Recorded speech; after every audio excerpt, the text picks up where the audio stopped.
அஸ்ஸலாமு அலைக்கும் வரஹ்மத்துல்லாஹி வபரகாத்துஹு. பலஸ்தீன்ல காசா மக்களுக்கு ஏற்பட்ட அந்த தீங்கு, அந்த ஒரு இனப்படுகொலை, இஸ்ரேல் நாடு ஒரு சின்ன நாட்டின் மீது மிகப்பெரிய ஒரு போராட்டத்தை, ஒரு வன்முறையை கையில் எடுத்திருக்கு.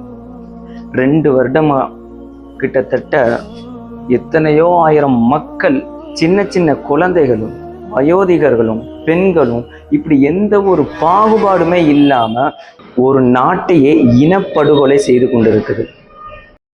ஸ்கூலு பார்க்கறதில்ல, காலேஜ் பார்க்கறதில்ல, ஹாஸ்பிட்டல், இப்படி எங்கெல்லாம் மக்கள் தங்குறாங்களோ அங்க எல்லா இடத்துலையுமே அனுதினமும் குண்டுகளுடைய சத்தத்தை அந்த ஒவ்வொரு குழந்தைகளுமே கேட்டுக்கொண்டு இருக்குது. அவங்க காலையில எந்திரிச்சதுல இருந்து நைட்டு தூங்குற வரைக்கும் நிம்மதியற்ற வாழ்க்கைய வாழ்ந்துட்டு இருக்கிறாங்க.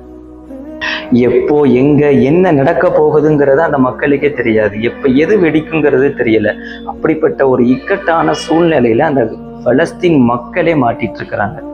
சமீப நாட்களாகத்தான் மற்ற நாடுகள் ஒரு போராட்டத்துல இறங்கி இருக்கிறாங்க. இவ்வளவு காலம் எதுவும் இல்லை. ஹைர், அல்ஹம்துலில்லாஹ்.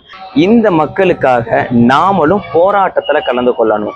நமக்கு முடிஞ்ச அளவுக்கு உண்டான எஃபோர்ட் நாம அவங்களுக்கு ஒரு உதவியாக செய்யணும். ஒரு முஸ்லீம் பிற முஸ்லீமுக்கு கட்டாயமாக செய்ய வேண்டிய கடமைகள்ல அந்த முஸ்லீம் ஒரு ஆபத்துல இருக்கும்போது காப்பாத்துறது, அவங்களுக்காக துவா செய்யறது.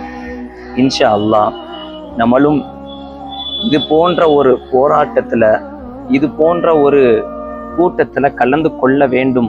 நாமும் தனிப்பட்ட முறையில லா இலாஹ இல்லா அன்த சுபஹானக இன்னி குன்து மினல் ஸாலிமீன் என்ற ஒரு துஆவை நாம ஒவ்வொரு வக்துக்கு பின்னாலையும் ஓதி அல்லாஹ்விடத்துல அந்த மக்களுக்காக, அந்த காசா மக்களுக்காக, அந்த பலஸ்தீன் மக்களுக்காக ஒரு லேசான வாழ்க்கைய அவங்களுக்கு தரணும் அப்படின்னு சொல்லி நாம துஆ செய்ய வேண்டும்.